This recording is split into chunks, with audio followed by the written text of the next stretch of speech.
不管你到北京还是到台北去，啊，你都会去看一些重要的文物啊。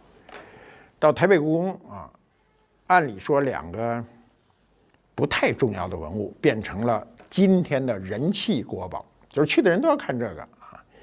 我到台北故宫每次去的时候，我就瞥一眼，围着一大堆这个旅游团，旅游导游拿着小旗儿喊，说看肥肉去，看肥肉去，看白菜去，看白菜去。然后每个人冲到跟前一看，一看那白菜呢，翡翠这个白菜呢，就说哦，这东西怎么好小啊，怎么这么小啊？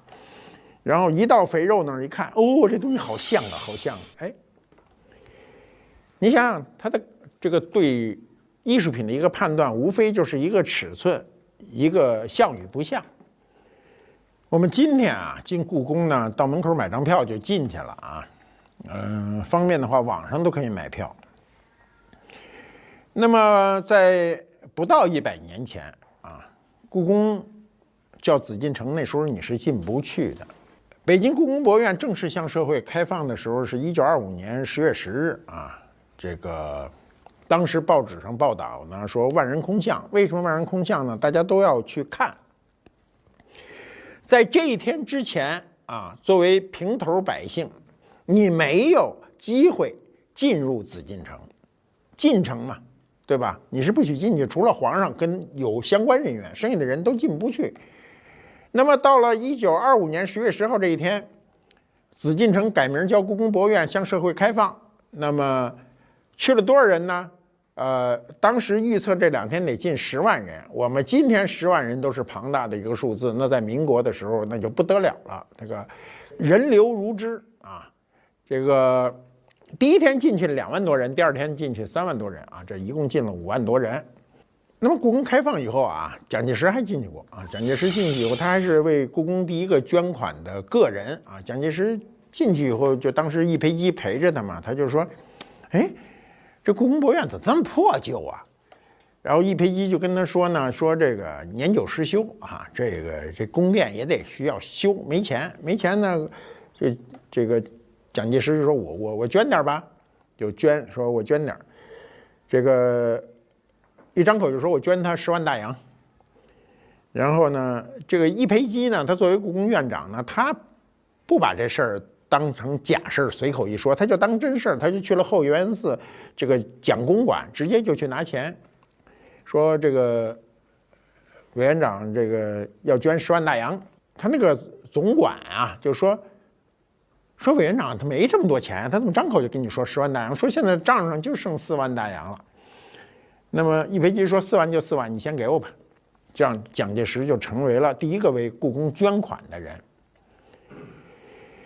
你知道故宫博物院啊，成立90多年了啊，再有个7年就是100年，那100年肯定故宫博物院得有大动作。那么第一个，它在这个将近100年时间中呢，它有这个时间节点啊，这时间节点呢很有意思。第一个时间节点呢叫辛亥革命，我们都知道，辛亥革命以后呢，帝制被推翻。那么第2个节点是什么呢？就是这1925年的10月10号，它作为公共建筑向社会开放啊，一直开放到今天。那第3个节点呢，我们严格的说就是1949年的10月1日啊，这个新中国的建立啊，这个中华人民共和国的这个建立以后呢，依然对故宫的这一段历史，故宫博物院这段历史呢是承认的，是接受的。其他很多事情都不接受，但唯独故宫博物院这个事儿是接受的。两岸故宫，我肯定是北京故宫去的多。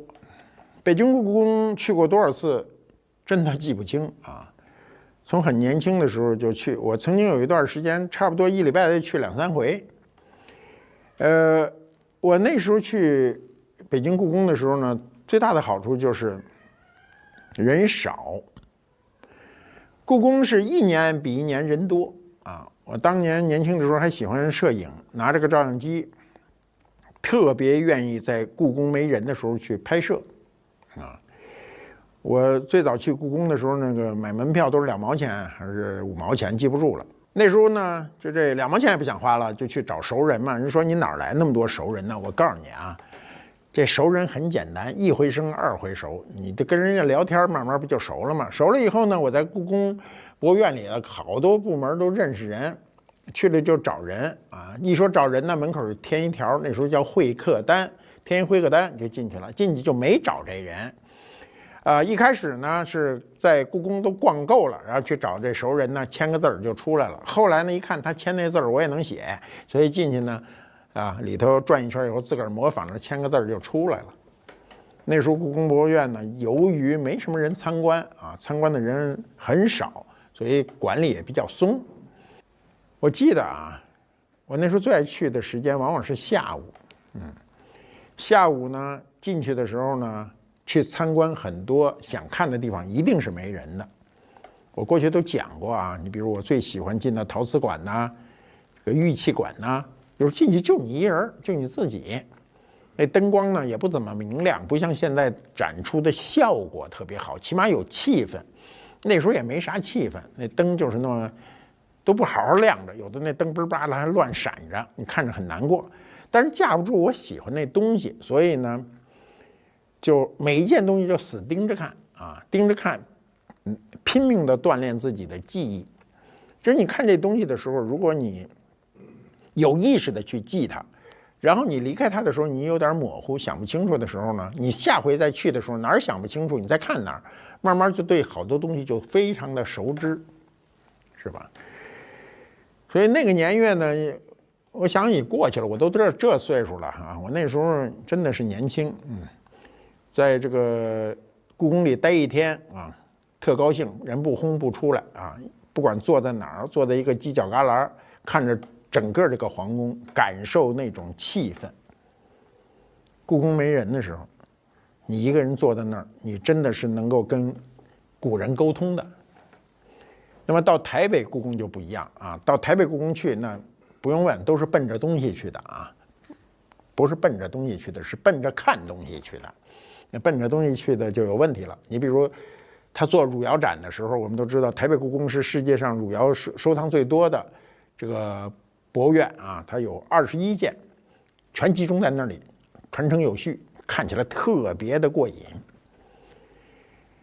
那么台北故宫给一般的游客的概念最好的一定是它那个商店那商店第一体量还比较大，第二呢它服务比较周全，还给你准备那个超市的那种筐大量的人就去捡各种这个小商品、纪念品。卖的最好的是什么呢？是那胶条那胶条上面写着朕知道了。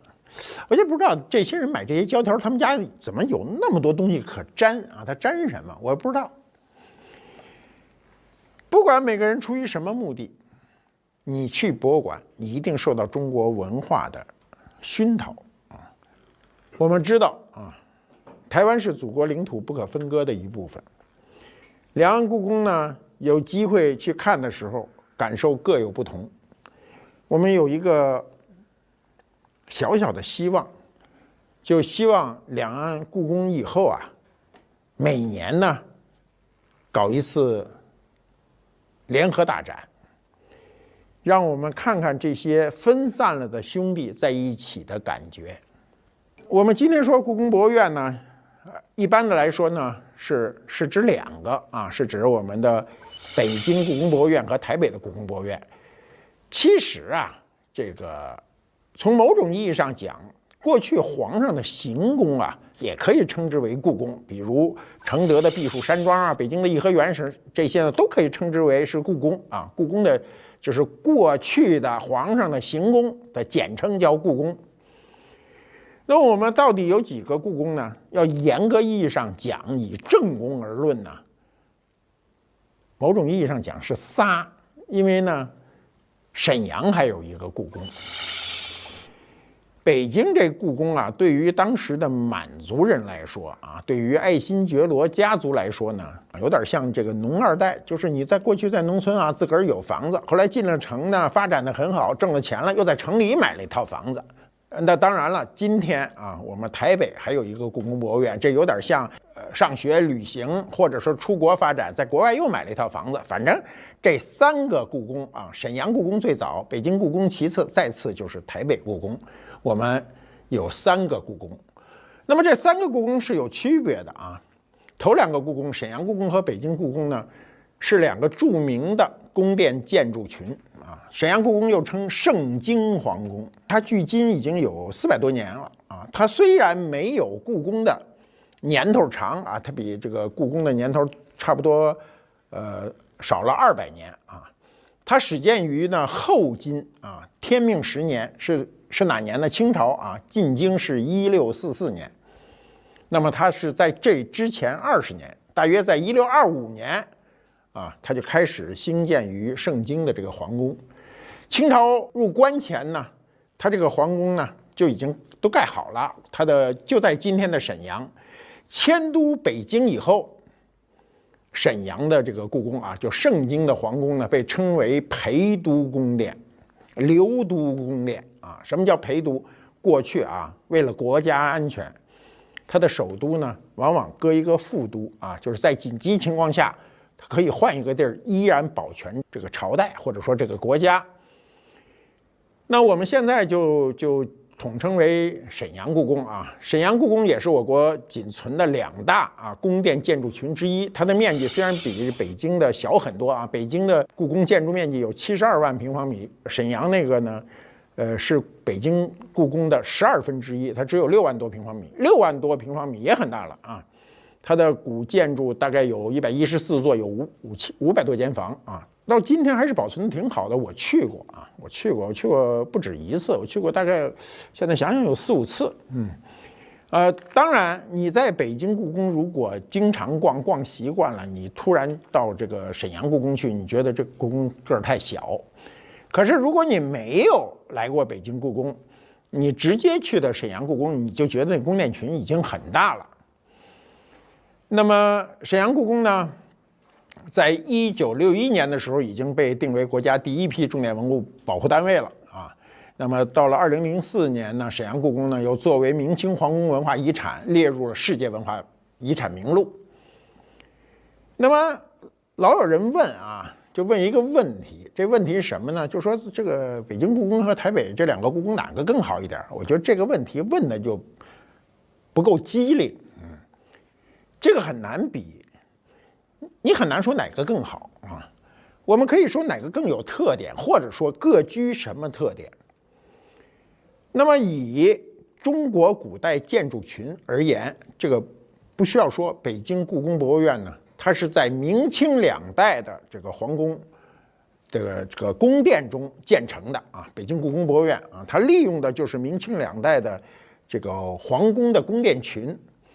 这个建筑本身就是世界文化遗产啊，它是世界上啊这个面积最大的啊这个古代建筑群，它有600年的这个历史了。北京故宫的占地面积呢，比法国的凡尔赛宫呢、俄国的这个克里姆林宫和英国的白金汉宫的面积来加起来都大啊，它非常大。还有这个过去说4大这个皇宫啊，包括日本皇宫，加起来没有我们北京故宫的面积大。北京故宫究竟有多大呢？现在有准确的这个计算啊，北京故宫呢有72.36万平方米啊，72万平方米。法国的凡尔赛宫呢，大概只有6.7万平方米，那就是说跟盛京的啊，跟沈阳的故宫差不多大。白金汉宫呢大一些，有18万平方米。那这个俄罗斯的克里姆林宫呢有27万平方米啊。那故宫呢，那显然比他们都大得多得多。故宫的基本格局600年来啊没有变化，当年盖就这么大，4个角楼的位置都没有移动过，那个护城河啊依然是当年挖的，所以故宫当年的气魄啊，可以想象啊，永乐皇帝啊朱棣的这个气魄真的不是一般人能够拥有的。我们今天要下决心盖这么大一个建筑群啊，那都要请国家之力，而且现在你要盖这么大的建筑群的那个困难也是困难重重。你可想而知，600年前啊，当时的规划如果做这么大一片，得有多大的气魄。护城河挖出来的这个土就堆了今天的景山啊。景山当年就叫万岁山啊，万岁山啊。过去书上啊，野史上竟说叫煤山。为什么叫煤山呢？就是因为故宫当时兴建的时候呢，大量的人力物力都在故宫里要劳作很多年，你得有能源呀，你得有煤做饭呐，你冬天得取暖呐，所以那煤就堆在就是今天的景山那个位置，所以老百姓俗称那个地儿叫煤山。但是啊，当时的明朝呢就叫万岁山。清代以后呢，明朝都亡了呀，所以清代就叫它景山，因为它毕竟是一景。我们到故宫啊，不是每个人都有机会到故宫，北京人也有人终身没进过故宫的，因为故宫去参观总是一个重大的事儿嘛。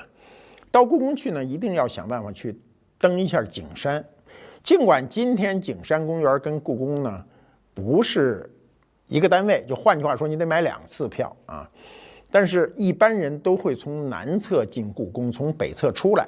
你从北侧出来就整对着景山嘛，那么你稍微绕一点的路，再买张票进去呢，如果腿脚利索啊，那你就登景山。你从景山啊居高临下的往下一看的时候，你才知道我们的故宫这个群落啊有多么壮观。我有多少次登景山的经历不知道了啊！我前2年我还登景山呢，因为在所有登山运动中啊，景山是最低的山啊。你如果觉得我景山都上不去，那你就别提登山这事儿。那么你站在景山往下看的时候，你最容易看到的是故宫所有建筑的顶，金碧辉煌啊。你到故宫去啊，看什么？要看建筑群。啊，不是你要看那些扒着玻璃窗往里看，哎呦，皇上怎么睡在这炕上？这个妃子用的这东西，哎呦，真漂亮啊！不是这个意思，你要看它的建筑群。故宫博物院的建筑群中呢，它是有等级的，等级森严。最重要的建筑啊，太和殿，它的专业术语叫重檐5殿顶。重檐啊，就双重檐，2个屋檐。我们一般老百姓的房子就1屋檐就够了，干嘛弄俩屋檐啊？哎，2个屋檐就庄重很多。我们历史上还有这个3重檐的啊。所谓5殿顶是什么意思呢？是我们的建筑中的最高等级啊。你看太和殿就明白了，它是由4个方向啊，直接一个弧度向这个最高点啊，最高点那个房脊上拢合。如果你到那儿愿意对建筑有所了解的话，你就先看顶啊。这个顶有我刚才说的5殿顶最高等级，其次悬山、歇山、硬山一路就下来了啊。那么你如果你进去故宫博物院，你不关心建筑，那我觉得就太可惜了。因为故宫博物院最值得你一看的就是它600年前盖的这建筑。尽管很多建筑不是当初最初的那个建筑啊，比如遭这个天火啊烧掉，我们3大殿都曾经烧掉过，都重新翻盖过，但是整体的气势都还在。我们2个故宫博物院啊，这个的客流量，我们今天都说客流量，就是访客量呢，都达到了世界级大博物馆的一个级别啊。你比如法国的卢浮宫啊，英国的大英博物馆，美国的大都会博物馆啊，像俄罗斯的埃米塔什博物馆等等，这些都是世界级的大博物馆，你什么时候去都排队。那么与这些博物馆不同，因为刚才咱们说的啊，除了北京故宫，还有这些世界各国的大博物馆啊，除大英大都会是后来盖的，那么像我们讲凡尔赛宫啊，这个枫丹白露宫啊等等，这些呢都是它历史上的古代建筑，换句话说，它本身就是个文物。那台北故宫就不一样，台北故宫跟北京故宫呢，就完全不是一个概念。因为台北的故宫是生盖出来的一个建筑，这个建筑就是国民党退守台湾以后，后来才盖的。等他那口气儿倒上来的时候呢，他才想起盖这样一个故宫博物院。所以到台北故宫去看的时候，毫无疑问，你就是奔着文物去的。它建筑啊，虽然有一丁点特点，但是不值得你去专门去看。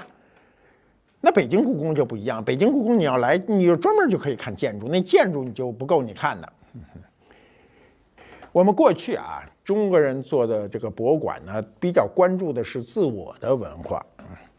那么这些年呢，由于改革开放，由于视野比较宽阔了啊，这个北京故宫，包括台北故宫都开始搞一些其他国家文明的博物馆。你比如我们有来自于欧洲的呀，来自于中东、阿富汗的等等，印度等等，这些国家的文化都可能在我们的故宫博物院展览。这样的展览呢，对于中国人来说，大部分人是看一个好奇。我们理解我们自己的文化都有相当的难度，为什么呢？是因为我们过去博物馆的教育呢比较弱化，大部分人去博物馆是看一热闹。早年我去博物馆看人家参观，我特别注意旁边人对这个东西的反应。很多观众走到跟前的直接反应就是这东西值多少钱，要不然就说哎呀这东西怎么使这么多金子等等，他都是从物质角度去判定这个博物馆，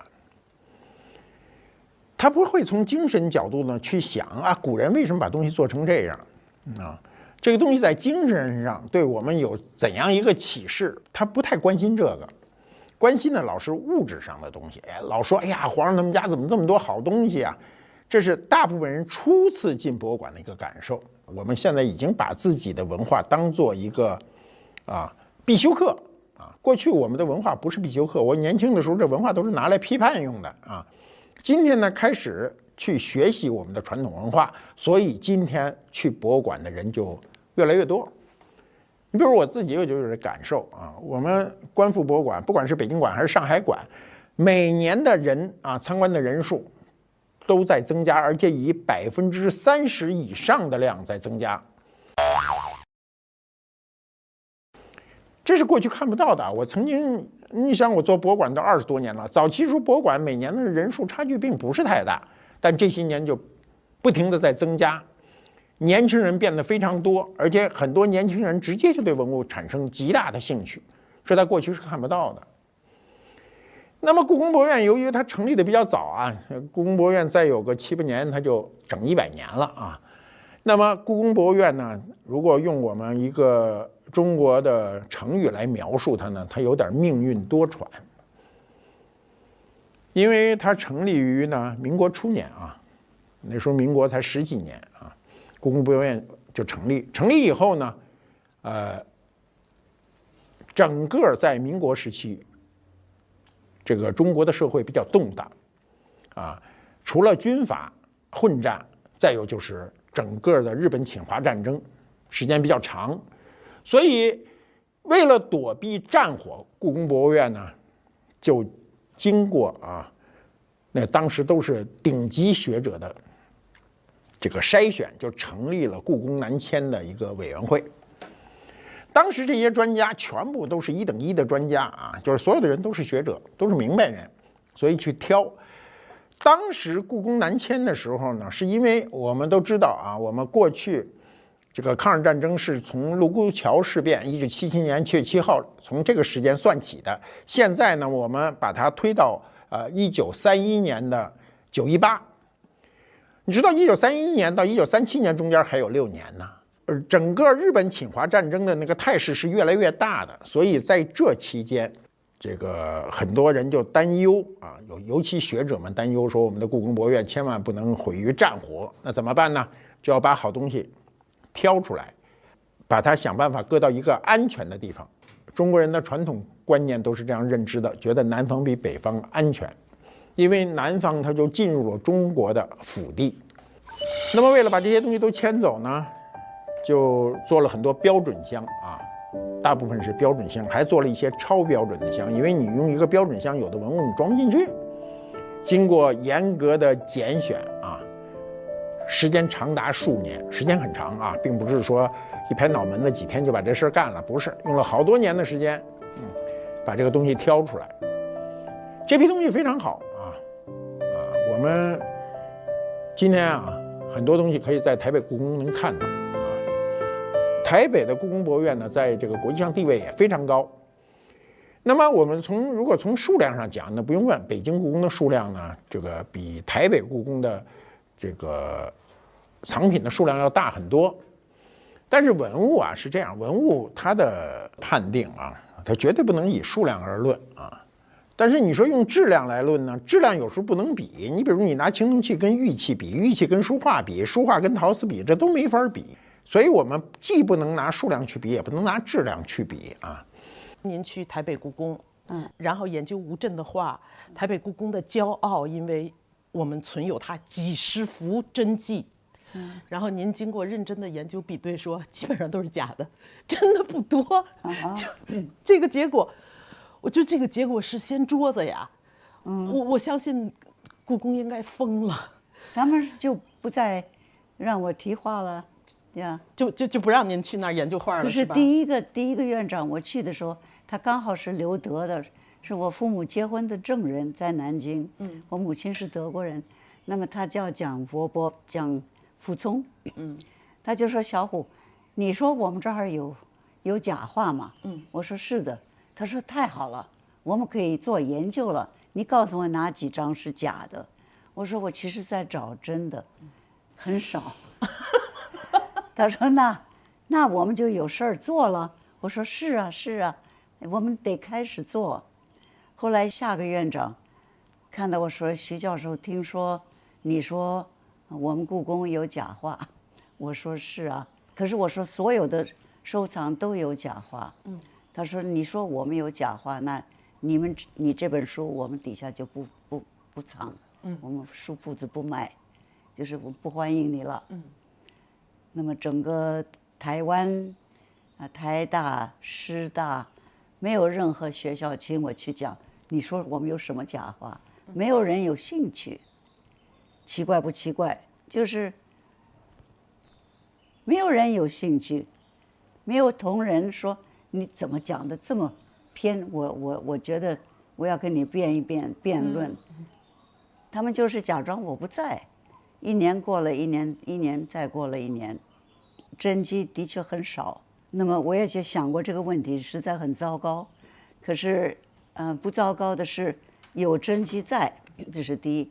第二，他们的那个程度是那么的高，他们所达到的艺术程度是形而上的东西，那是别的国家的艺术里头没有达到的。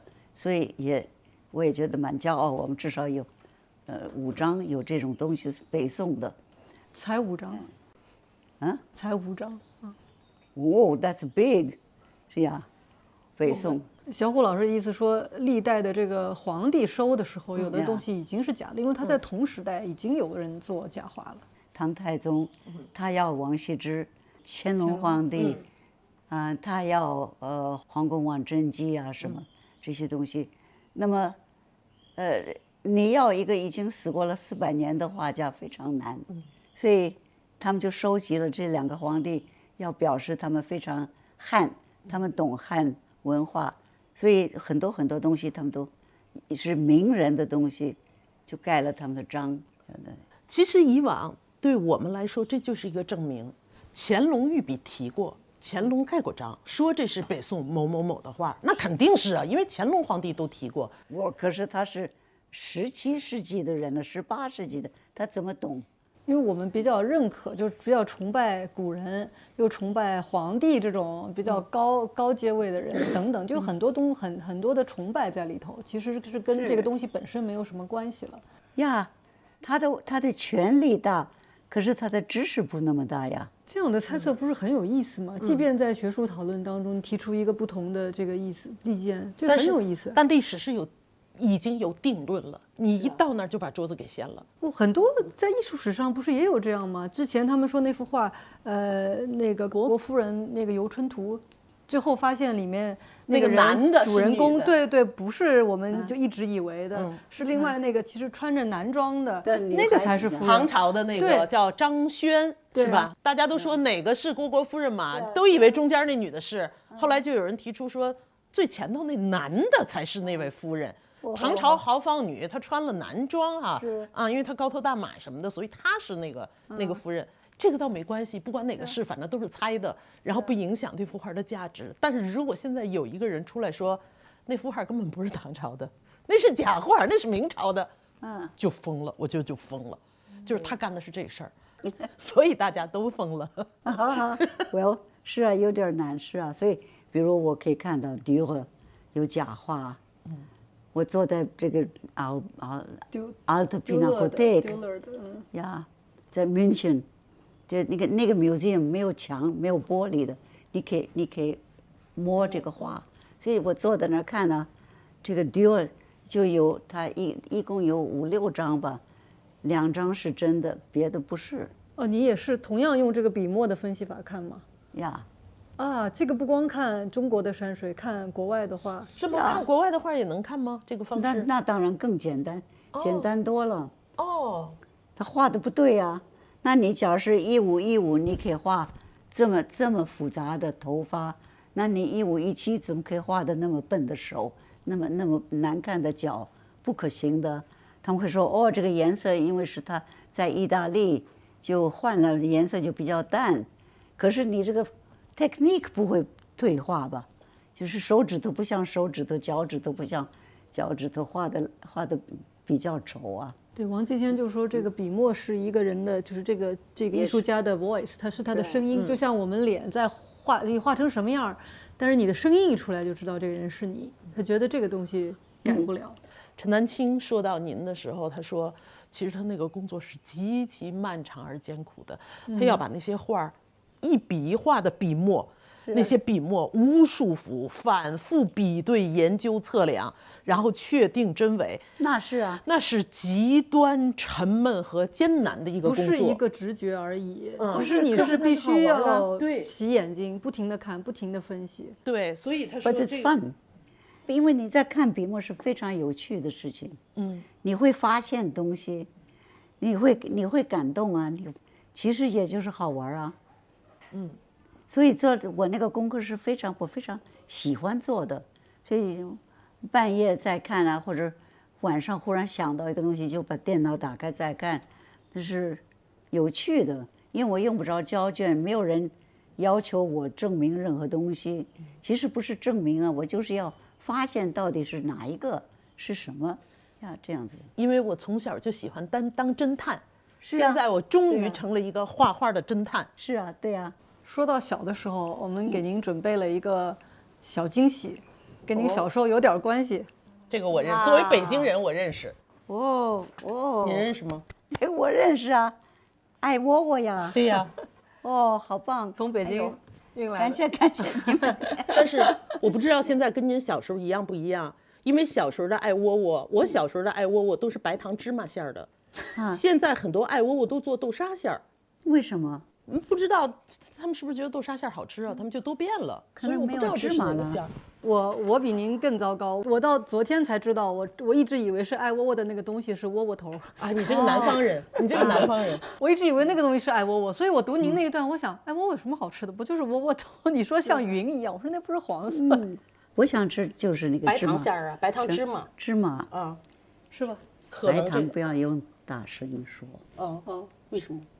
因为 Sabrina 可以听到，她不要我吃糖，就是芝麻馅儿。悄悄吃这个，好的，那你们也吃啊？不用揣着。好吧。什么馅儿？绿的，青丝红丝，有糖，有青丝红丝。是，这个味道不一样。南方人尝尝我们北京的窝窝头。好，谢谢。可是，那个米是对的。对，有糯米。在北京有假的爱窝窝，那个已经把米弄成粉了，那么是软软的，很弹性的，那个不是真的爱窝窝。我一直以为那个叫豆包呢。什么乱七八糟的窝窝头、豆包，怎么回事？这些都是。沾了一个米粒儿在上面。我帮你，我来。可以了，没了。我有一次跟我女儿去一个地方去画画，她喜欢画画嘛，就她给你一个白的布，然后你就自己。我觉得孩子不太一样的一件事情就是他们没有犹豫，是就哈哈哈画，不管他没有概念，说我画的好不好，没有。对呀，我就在那里12岁一下，对，我就画一点，不行，涂了，再涂了，涂掉。最后我说就说笑话了，就刷成黑的，写金字就算了，就因为你老是在不停的修改自己。哦，就我在想，您刚才说的，我们在讲这个心里的这个眼睛打开来去感受的这种东西，您可能是从来这个东西没有被封闭过，没有蒙过。没有，因为我很在意识里头。到了上海，从歌乐山搬到上海，我就感觉到假。为什么？因为走路的时候有奇怪的声音啊，在歌乐山走路你听不见呢。在歌乐山下雨，你可以闻到土的香味儿；在台湾下雨，在上海下雨，你闻不到任何。是城市的那种。完全是假的。然后看到的都是大人，我妈妈跟她的朋友说话。用不着的话他们在讲，然后要我去跟他们弹琴给他们听，我开始弹Chopin，他们就开始说话，他们不听Chopin，那我就走了，我就停，你们根本不懂Chopin，我也不弹了。你老是觉得大人特别假，特别好面子，但他们在想别的事情。那么我也看到，就是1年级的孩子们，因为我跳班嘛，我跳到南开，我发现我很不喜欢我去的那个学校。他们想的东西不是国家怎么样，他们想的东西是男朋友、玻璃袜子。那个时候有个东西叫玻璃袜子，丝袜对吗？It's nylon。可是那个时候的玻璃袜子不会坏的，它不坏的。我妈妈就穿过这个，一直不坏，同一双可以穿好几年。后来那个公司就发现这样子不赚钱，他们就做坏一点的，那么一不小心就破了。总之这种假度我非常非常不喜欢。and 我就会做梦到歌乐山，早上醒的我的枕头都是湿的，我在哭，我在想歌乐山的野山、野树、松树，and 杜鹃花，没有路的这样子可以在里头走，非常非常难过。那么又想到这个假的都市、假的说话、假的忧郁、假的这种，所以我就月亮出来，我就跪下来跟月亮说，我发誓我永远不超过12岁，我不要12岁以上的生活，我的身体可以老到死，可是我的心不会。Peter Pan， 你是 I don't want to be 12， 呀，其实是因为你没有离开过那个针，呀，对啊，你选择不离开那个东西，对，很坚持，对啊。我们可能觉得有一套规则，有一套规矩，当你符合了这个规则，你就可以，好像一切会变得容易似的，因为你可以得到别人回馈给你的尊重。因为我们好像有时候会，就是很相信这种 names， 就是我是这个学校毕业的，意味着，我将来是好的工作，我将来是什么什么。而且这个世界越来越可能跟你那个年代相比，越来越按照这一套规则在转。所以大家就觉得我要在这个规则里面拿到那些大家认可的那些东西，我就会成功，我就会怎么样。就是包括您说，比如说看画这些事情，我们第一次看画一定是在看到那个之前已经被告诉了说，名画世界名画是谁谁谁谁谁，是啊是啊，多少多少，对吧？你如果不知道这些名字，你会觉得很羞耻一样。就一定是这样。所以我们会出一本书叫《没有大师的艺术史》，因为为什么要去抓大师？是很多很多人被惊讶了，说这个东西那么好，这个人的名字就出来了，我们彼此在说他画的特别好，可是我们去看这么大的名字，难看得不得了的画，中国人就害怕了，他说我不懂，其实是画是假的，他不懂。就是说，你说这个是很有名的苏东坡的字，怎么会这么？我看了不舒服。会觉得是我自己的问题。如果我不觉得它好，是我的问题，对吗？这中国人就会那么想啊，是我的问题，因为我不懂。所以我就跟大家说，不是，你会吃东西，你说不好吃是你的口味，是吧？你不喜欢吃，你马上就知道了。如果人家说这是一个有名的厨师做的，或者说这是一道名菜，你可能又会觉得，哎呀，是我的口味不行。不，你会说为什么还那么贵？它只是好看。So it's your own experience with the painting. It has nothing to do with the name. 这个菜好吃，不管它叫什么，它叫什么阿拉伯名字，我说不出来。但是我喜欢或者我不喜欢，这是我的权利，也是我的责任来知道我到底喜欢不喜欢。之后你再说哦，这个画家叫什么，怎么那么好看？你有权利去说，哦，这个是这么有名的董源呐，我可觉得不好看啊。那人家就说，那因为你笨，那你说啊，的确我很笨。但是这个看到底，因为我看您说您培养您的学生啊，比如说你都告诉他们不要看书，不准看书，对啊，直接去感受那个画。对。可是，如果我是一个从来也不了解这个艺术史，从来不知道画是什么的人去看，还是说我应该有一点点的准备，了解一点去看，什么一点都不要？那你吃饭你要准备什么？刷牙还是什么？你要不要先吃一点东西再吃饭？没有啊，这是个直接的一个关系。如果没有任何准备的人，他会不会看到好，但是他说不出来那个好在哪儿？还是说为什么必须要说呢？他会说我很喜欢，但别走开，我还要再看一会儿，或者是你还要等多久啊？我看厌了，我要走开。就是这两个不同的反应，这是真的反应。这个跟脑袋没有关系，是跟心有关系。看这些树，我说好了，这几棵树里头，我都喜欢，可是我比较想多看看这棵树，可以啊，这是我的权利。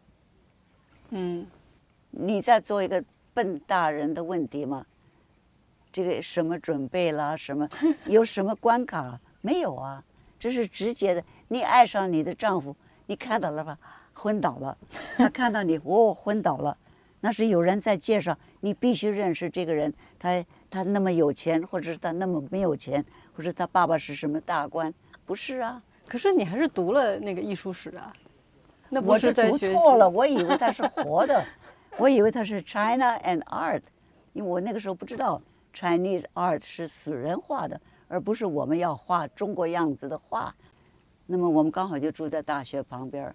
我就想，哎呀，可能一个博士是一个赚钱的东西，一个门槛，我来读个博士，我就看看，啊 ABC， 看到有 China， 我开心的要命。20年没有说中文，我就可以回家了。然后第一个字是 A， 是 Art， 我说太好了 ，Chinese Art， 没晓得完全是看死人的画。可是活人东西你也不喜欢，你对现在当代艺术也有特别多的批评。当代这个时代不对啊，我觉得这个时代不适合做，因为大家非常悲观，大家所注意的东西不是灵魂，而是身体之下的东西，是比如 AI，就是 production what we produce，然后 including we leave it to AI to produce。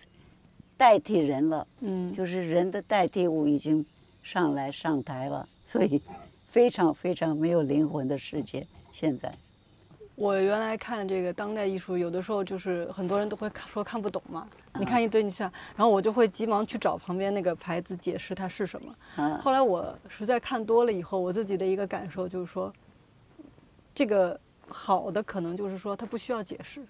是啊。我不用去找那个牌子说他在说什么，是啊，就有那种，就尽管你不知道他在说什么观念，但你一看觉得喜欢，想多停一会儿的，那应该就是好的。对啊。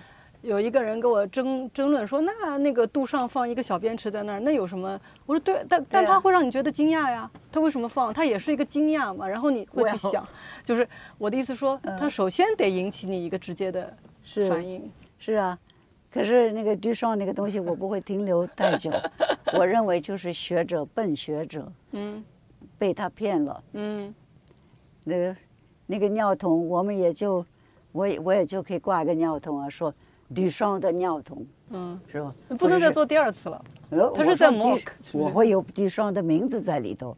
杜尚没有在这个里头尿过的尿桶，我就摆上去。这个 it's not really interesting， 是吧？ It's only to call attention to me, to my rebellious spirit, but it doesn't show my art。所以就是大人笨啊，笨大人就会被这种东西说服啊，就去参加什么展览呐、或者什么。呀，我觉得艺术史的书还把杜尚一直摆在那个，就是说现代艺术的这个东西，也就是现代艺术的大锤下，就是 can begin with Duchamp, fall from art， 也没有 art 了，就是 idea。那个 that's not art。For me， 呀，我觉得 art 是 the substitute for religion。它是灵魂的一种沟通，像听音乐。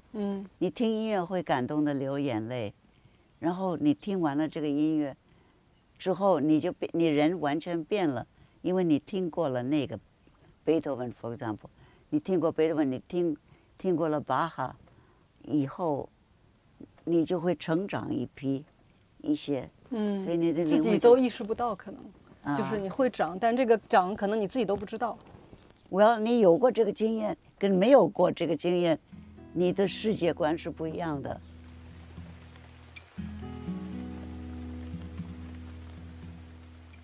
说到小时候哈，因为爸爸当年曾经是国民政府驻意大利使馆的工作人员，所以您很小的时候在意大利生活过几年，对吧？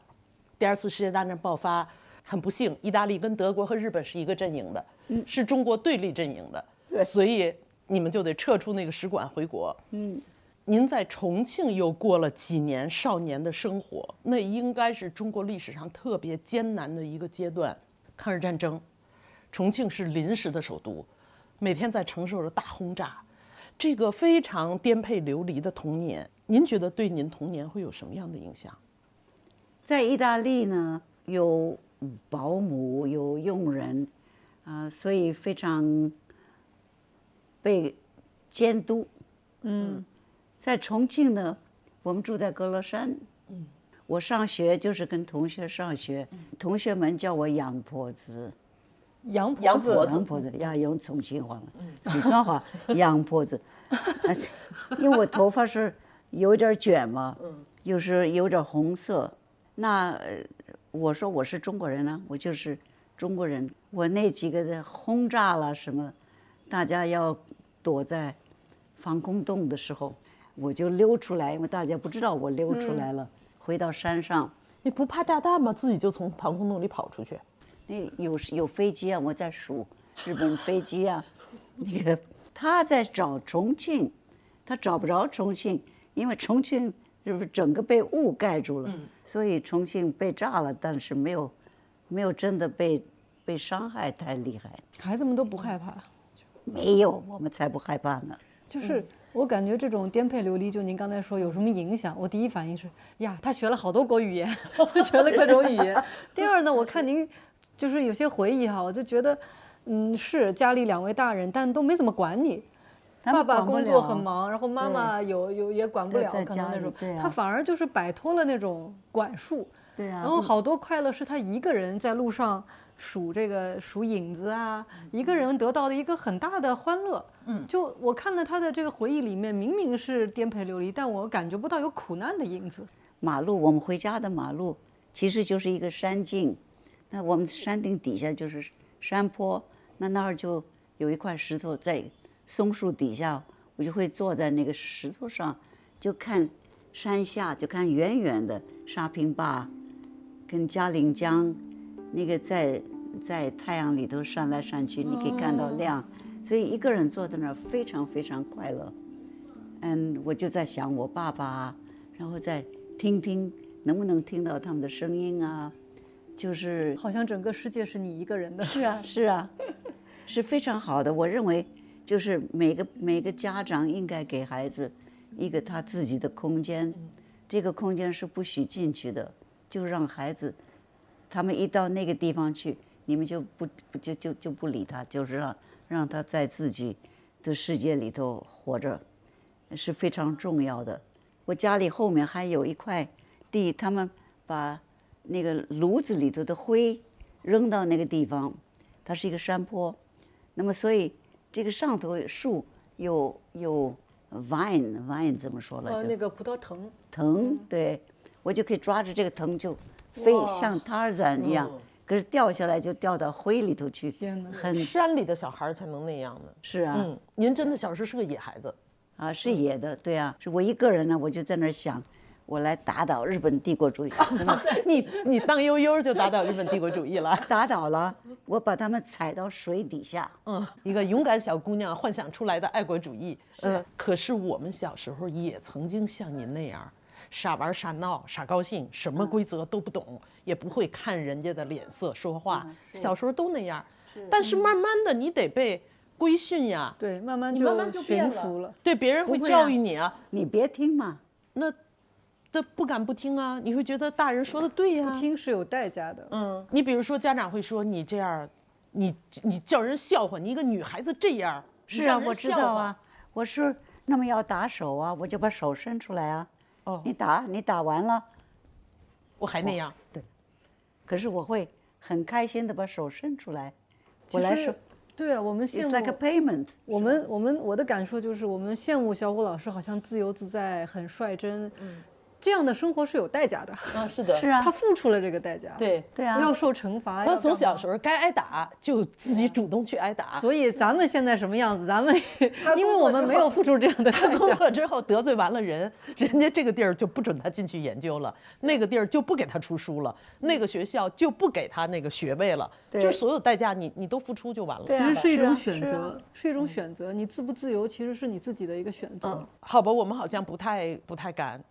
Why not？ 一般人都不太敢，觉得会让人笑话，多失败呀！你看，那就是你怕人家怎么看。对呀，你别怕人家怎么看你呀，那是他们的事儿，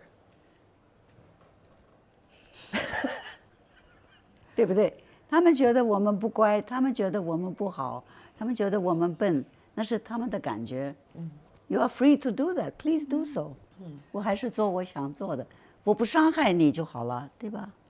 您在这个要写的这个回忆录里头，虽然才写到11岁哈，后头还好长，就后面的长大成人以后，有没有特别想跟我们分享特别精彩的章节会是什么地方？大概多少岁的时候？Beyond 12 or 11.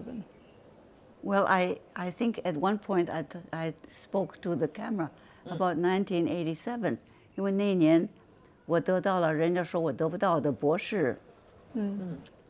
那你都50岁了，你都一下从11岁跳到50岁，51、54啊，然后我又做了这个牛津那个研究生的团队的女团长，那么又到希腊去划船，一个26尺长的那个桨，大男子汉的去划这个东西。还是发抖的，那个是很重，那个船里头有171个人划同一个船，所以3层楼，上中下，那是个战舰。那是我刚想说，那是古代希腊的战舰吧？对啊，想象都是古希腊神话里边诸神的那种船。我就跑进去试试看呢，很舒服，我就报名了。召集人是我们学校的，他给我说你太矮了。我说不对，你太高了，因为那个时候在我们的 museum 有一个衣服，就是他们的 hoplite， 他们的制服，我可以穿，可是那个牛津在召集那个召集人6尺长的人呢，他就不能穿了，他们都太大了，这些水手都太大了，我刚好就是古希腊一个站的 size。他们就是那么矮，所以我在那儿坐着很舒服啊。可是别人都坐在一会蹦头啊什么。对，我一想，54岁的女性，其他54岁的女性操心的是马上就要退休了，我的这个职称级别解决好了没有？爱人的这个职称级别够不够理想？孩子有没有考上最好的大学？是不是足以光耀门楣？50多岁的女性在想这些事儿。哦，您50多岁的时候想的是我去希腊划船，我在英国划船对，，你又上课，然后也要带孩子，呀这些难吗？整个这些事情？没有，我做了一个很大的瓮，陶器的瓮，就是用个像个香肠一样这样的很长，那么我泥这孩子槽板罐子对，他就这么高，那么孩子哭我就把他摆在那儿，他就站在那儿哭啊，我就可以看着他。小时候，我妈就把我用一个方凳子翻过来，把我放在里面，里面我吃饭，她就不让我跑。对，啊，你就这样把孩子放在你坐的瓮，我天哪，请君入瓮。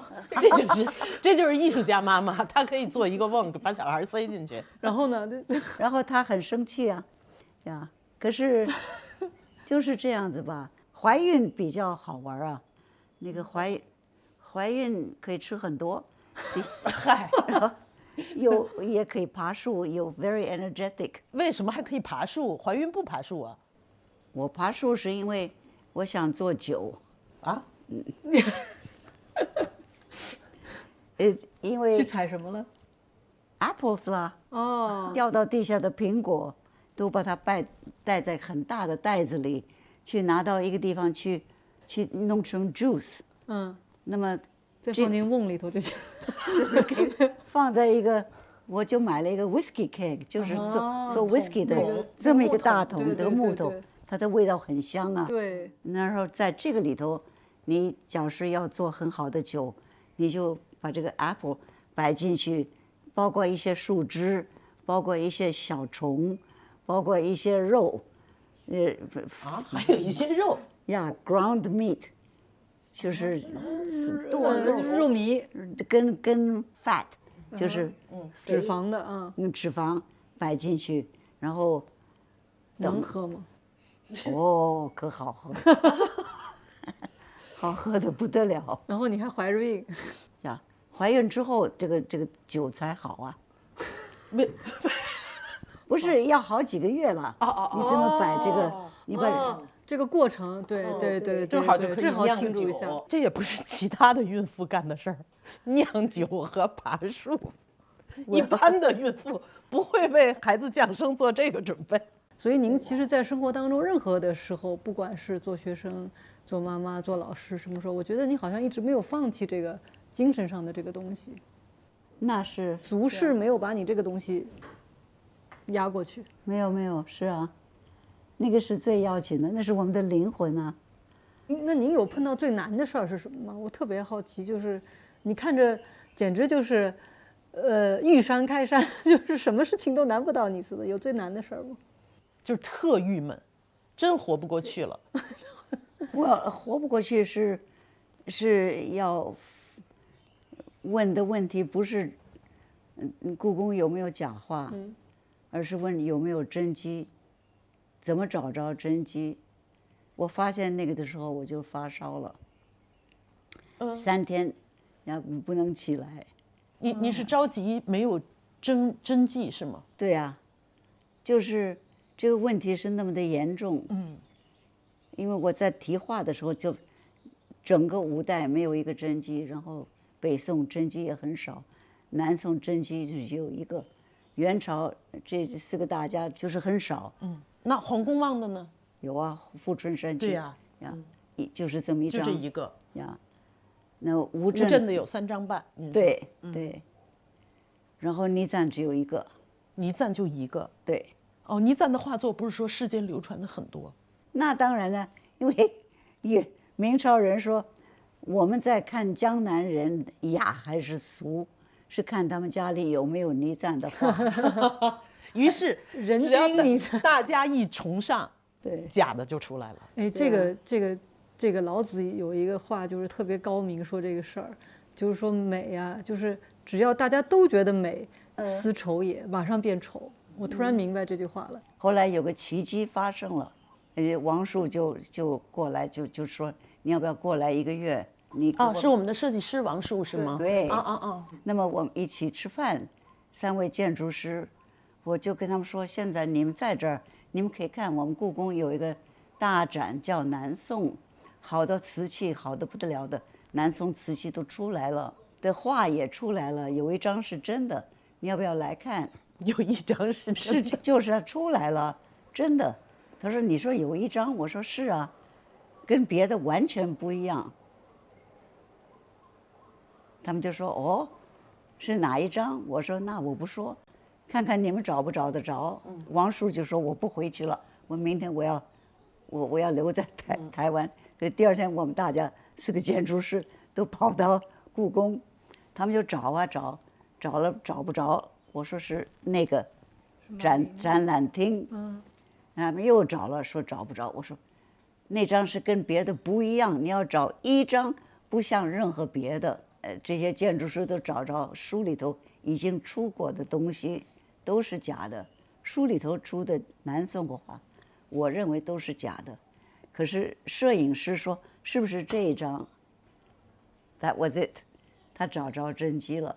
因为摄影师没有被污染，他不懂艺术史，他没看过书，他就找跟别人完全不一样的那张，就是这个，很明显的被污染的就没有办法再去。我会觉得非常惊讶，就这个东西啊，一个人的精神品格，像您刚才说的，情绪的，就乃至通过这个笔触，千百年还能保留在里面。就是我们说，如果是真迹的话，在我们今天的人去看，还能感受到这个东西，我就觉得，这个好神奇。这个是，也就是说，笔墨画的妙处啊。你昨天有看到？我看那个唐寅的那幅画叫《高士图》，是吧？他讽刺画这些自以为伟大的那种大学者那种骄傲的态度，不是非常非常可笑吗？因为他不是很尊重的这样子把它写出来，而是快快的写出这种 very very funny very sarcastic 是吧？画的很反讽。是，我看这本画语录的时候，因为那时候应该您年纪不大，还是个学生对吧？Well， 研究生，30多岁。跟王继谦先生对谈。对，就是开篇您跟他的第一个问题就说，咱们谈话经常说什么气韵生动，气韵是什么意思？什么叫气韵？我当时看到这个问题的时候就觉得，哎呀，其实我可能不知道他在说什么，气韵指的是什么，但你怎么好意思叫住说，哎，什么叫气韵呀？气韵生动是什么意思？岂止这些呢？是没法问的。小虎老师在里面好多跟王老反驳他，王老觉得是这样，我不觉得是这样啊。王老说你怎么连这个好像说笔墨也看不出来，这不是笨吗？然后你就说你教不会，我不是更笨吗？对，我看到我就笑。对，所以我就看到您问那个气韵的时候，因为我看见王继谦先生的回答，他真的给我解释明白了气韵是怎么回事儿。因为我一直以为，他说你们可能以为气韵灵动指的就是笔墨特别的灵活，笔墨有延展哈，但不一定，因为有的人的笔墨特别的庄重哈，他也气韵灵动，所以其实气韵应该指的是他的比如特质，包括他的宇宙观，包括他的情感的内在的东西的个人化的特殊的表达才是气韵。打一个特别浅显的比方，就是你说到一个人特别生动，不一定这个人一定能歌善舞，动作灵巧，他就是一个特别稳重、特别憨厚的人，他也可以生动灵动。对，我还有一个感受，就是您跟这个真正有就是像他这么懂行的人聊啊，他好像反而不惧怕您提一些任何的反驳意见，或者是任何的我们所认为比较简单的这个问题，是不是越懂行的人越不装啊？我觉得越懂行的人，他越喜欢他那一行啊。那你问他的问题，他很愿意谈啊。什么会让一个人装起来？不懂的，不懂的，就是大人啊，就是这种大人病嘛。因为他要别人以为他是跟自己不同的人啊，比自己漂亮或者比自己聪明或者比自己怎么了？有一个比的心理在那儿呀，他觉得自己不够嘛。他就要把自己装的什么什么，他就是从12岁开始，因为妈妈说你这个手这么脏，你怎么可以去看人家？你这个衣服穿的这样子，人家会想什么？所以家长会让你觉得人家会想什么要紧，你可以说我不在乎。因此最后我就明白了一件事情，就是为什么恰恰是他能最后找到了鉴定画的这样的方法。是因为，比如说我们判断一个画是不是真的哈，是不是有价值的时候，我们可能没那么认真的去跟那个画本身对话，因为我们可能不一定有这个信心，认为说我们不懂，我们没有这个信心更容易看那上面的章，收藏家是谁，皇上有没有提款啊，这些讲究，其实这些讲究是外在的，是别人对，不是自己。对，那画的笔墨才是他自己。然后，所以有这么一个完全不介意别人是怎么回事的人，对，他一上来就把所有的外衣给扒了，对，然后他就直接研究那个笔墨本身，对，所以他开创了另外一种判断画的方式。那是最基本的啦，不是另外的，但是在内的，对大部分人来说，你知道，都是看外面的，是先看外表，先看衣服，先看学历，先看职位，看流传嘛，我们就判断了他是一个什么样的人。对啊，好笨，你看是不是？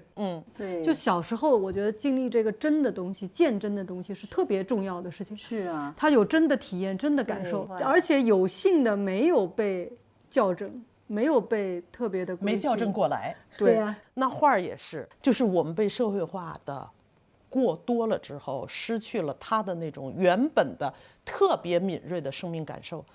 他因为直觉特别敏锐，他没被破坏，你知道，他一下就跟那个画家的笔墨对话了，就那个人的森然，那个人的崇高，那个人的伤感，马上就跟他的感觉能对接。您是看我们对接不上了。您是第一眼就看见了吗？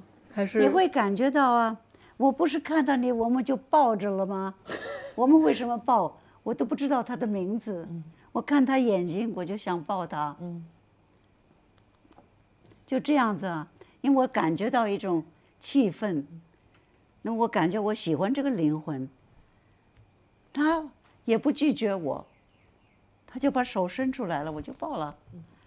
我还以为是我强行抱了你。好吧，你们双向奔赴。我看到他，我就觉得我喜欢这个人。我也不晓得这个人是谁，在哪里，it doesn't matter，it doesn't matter at all。他有没有上过学？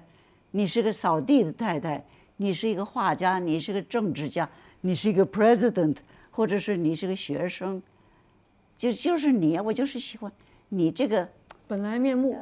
对，我从这个面目，从你的眼神，我就感觉到我喜欢这个里头的灵魂，我的灵魂喜欢这个灵魂就好了。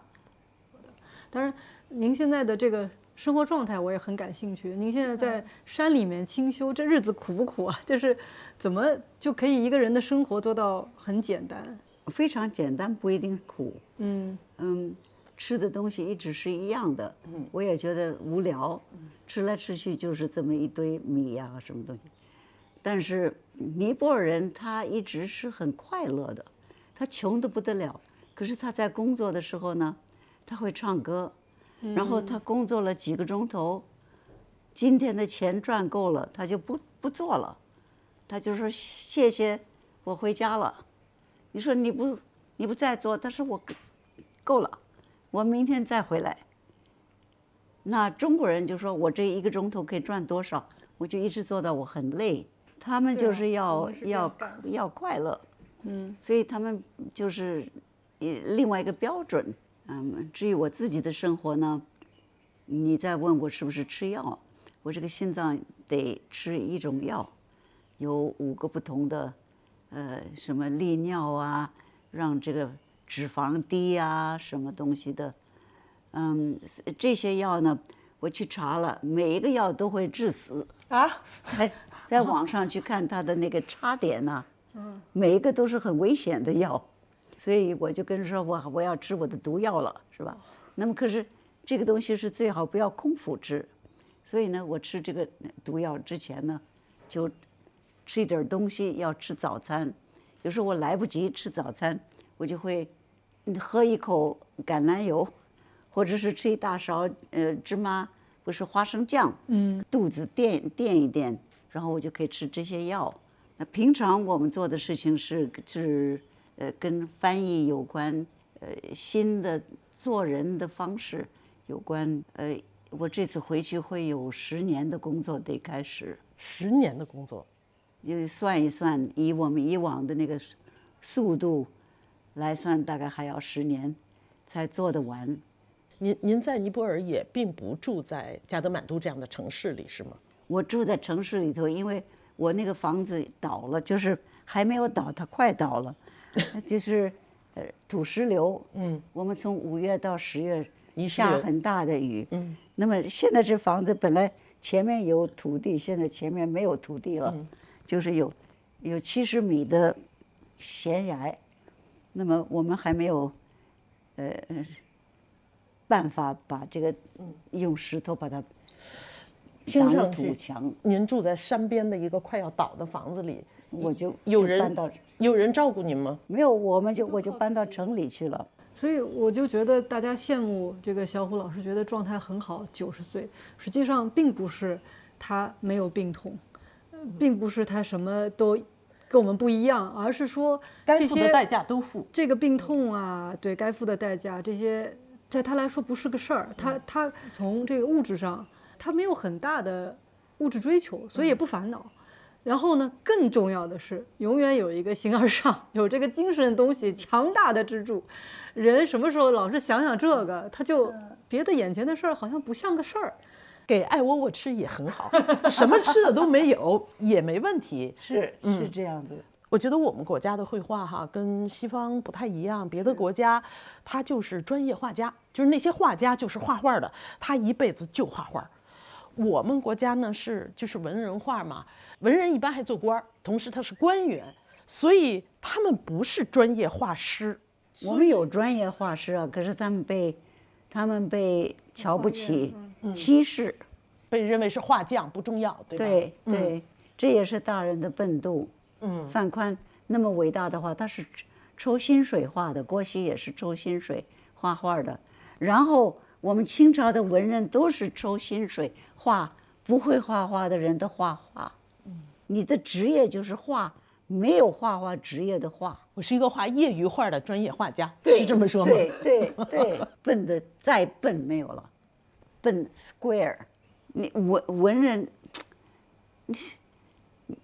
，Isn't it stupid? It's so stupid。我真是不好意思说了。比如是讲故事的那种画。narrative painting 叙述性的画卷讲故事的，我们没有，怎么可能没有？中国人那么喜欢讲故事，还有专业讲故事的人，难道没有专业画故事的人吗？肯定有，但是没有人敢收集，因为那个不是文人画，那是民间画师的画。那个是看不起的东西，是吧？所以你这个看不起，那个看不起，你连生命都看不起了。你看得起的是要人家看得起的东西，人家看得起的东西其实不是生命，而是名誉。何必呢？笨不笨？笨。我现在可以说了，因为现在我过期了，过期的人就可以说话，因为他很老，有白头发，大家就比较客气。你12岁的时候说大人笨，会挨打的，就是这样。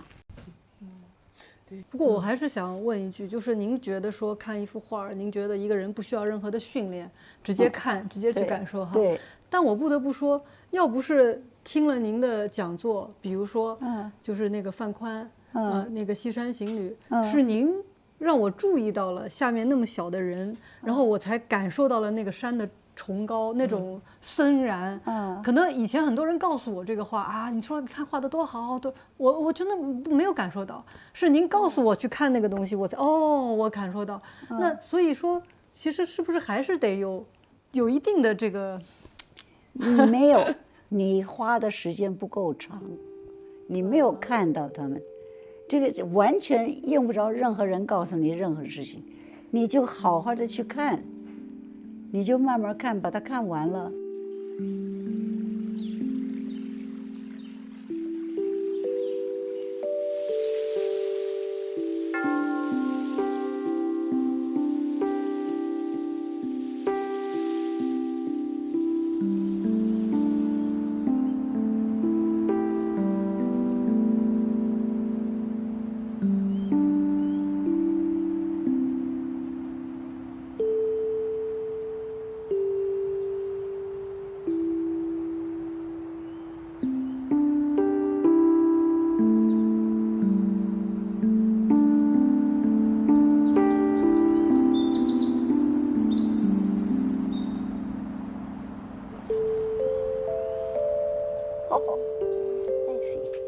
这个是美人蕉的叶子，就还没有结，还没有呢，就这个。是我上次来有黄花有一排矮矮的，像火焰一样。哦待会儿我们可能能看见。